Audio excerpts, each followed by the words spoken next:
السلام علیکم ورحمۃ اللہ وبرکاتہ۔ کلاس 10 سبق نمبر 7 یعنی کہ باب ہفتم عائلی زندگی کی اہمیت۔ ٹھیک ہے، یہ ہم پڑھیں گے۔ یہ مڈ ٹرم میں آپ کا سلیبس بھی ہے، اس میں بھی یہ آئے گا، اس سے کوسچن آئیں گے، MCQs بھی آئیں گے۔ اس میں ہم دیکھ لیں کہ یہ عائلی زندگی کا مطلب ہوتا ہے خاندانی زندگی۔ ٹھیک ہے، خاندان چونکہ ہر کوئی جانتا ہے کہ خاندان جو ہے وہ میاں بیوی سے مل کر کے بنتا ہے، تو اس عائلی زندگی کے اندر ہم عائلی زندگی کے معنی مفہوم پڑھیں گے کہ عائلی زندگی کا معنی مفہوم کیا ہے۔ عائلی زندگی سے مراد وہ زندگی ہے جس میں ایک انسان چند افراد یعنی بیوی بچوں کی معاشی ذمہ داری کو اپنے کندھوں پر لیتا ہے۔ عائل عربی میں خاندان کو کہتے ہیں۔ عائلی زندگی سے مراد ہے گھریلو یا خاندانی نظام۔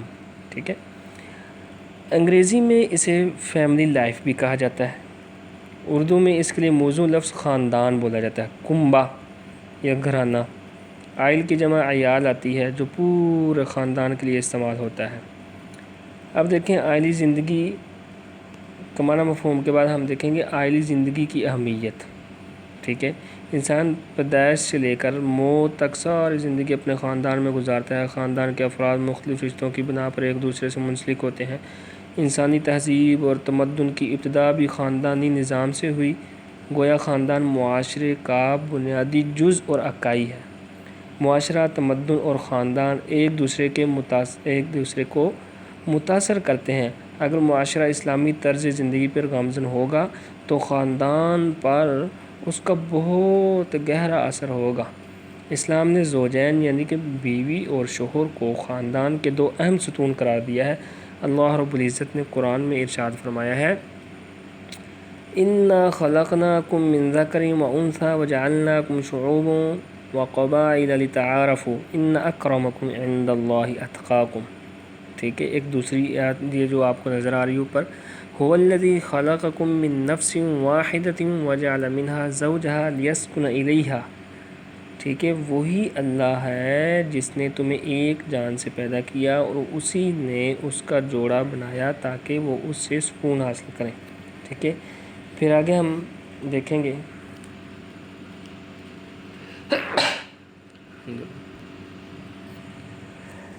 کہ عائلی زندگی کا معنی مفہوم، عائلی زندگی کی اہمیت۔ ٹھیک ہے، پھر اخلاقی تحفظ۔ نکاح ایک جوڑے کے درمیان عائلی زندگی کے جائز بنیاد فراہم کرتا ہے جس کے نتیجے میں پاکیزہ تعلقات وجود میں آتے ہیں۔ قرآن نے اس رشتہ ازدواج کو احسان کا نام دیا ہے۔ آپ یہ جو سامنے لکھا ہوا ہے، آپ اس کی ریڈنگ خود کریں گے، آپ کو سارا سمجھ آتا چلا جائے گا، میں مختصر بتا رہا ہوں۔ احسان کا مطلب ہوتا ہے قلعہ بند ہو کر محفوظ ہو جانا۔ تو شادی کرنے کے بعد بھی زوجین غیر اخلاقی حملوں سے محفوظ ہو جاتے ہیں۔ ویسے بھی شادی کو نصف ایمان کہا گیا ہے۔ نمبر 5 ہم دیکھیں گے کہ رنج و راحت کا ساتھ۔ جو میاں بیوی ہوتے ہیں ایک دوسرے کے شریک حیات ہونے کے ساتھ ساتھ دکھ درد میں، راحت میں بے لوث و غمگسار ہوتے ہیں۔ مشکلات و مسائل کے حل میں دونوں ایک دوسرے کے مددگار ہوتے ہیں۔ اس زندگی کا لطف اس وقت حد کمال کو پہنچ جاتا ہے جب گھر کے آنگن میں پھولوں جیسے بچے آ جاتے ہیں جو والدین کے آپس کے تعلق کو اور زیادہ مضبوط کر دیتے ہیں۔ نمبر 6 ہم دیکھیں گے عائلی زندگی کے مقاصد کیا ہیں۔ عائلی زندگی کے مقاصد یہ ہیں کہ نسلی انسانی کی بقا، افزائش نسل، راحت و سکون، اولاد کی تعلیم و تربیت، حقوق و فرائض کی ادائیگی۔ نمبر 7 پہ ہم دیکھیں گے کہ عزت و ناموس کی حفاظت۔ ٹھیک ہے، پھر زوجین کا باہمی تعلق، آپس میں تعلق کیسا ہونا چاہیے، دین و ایمان کی حفاظت۔ ٹھیک ہے، تحفظ اخلاق۔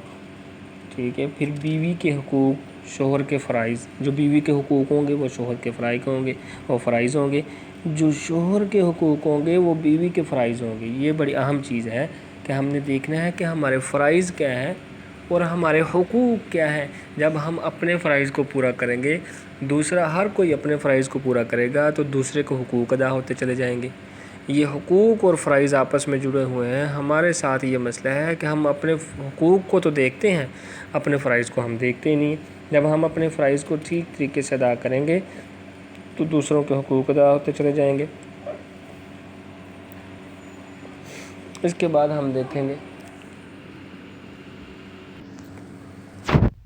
بیوی اور شوہر کے حقوق کے بعد اولاد کے فرائض۔ اولاد کے کیا فرائض ہیں؟ والدین کے حقوق ہوں گے، جو اولاد کے فرائض ہوں گے وہ والدین کے حقوق ہوں گے، ٹھیک ہے، اور جو والدین کے فرائض ہوں گے وہ اولاد کے حقوق ہوں گے۔ یہ تو میں نے واضح طور پہ بتا دیا، بس اس کی آپ نے اچھی طرح ریڈنگ کر لینی ہے۔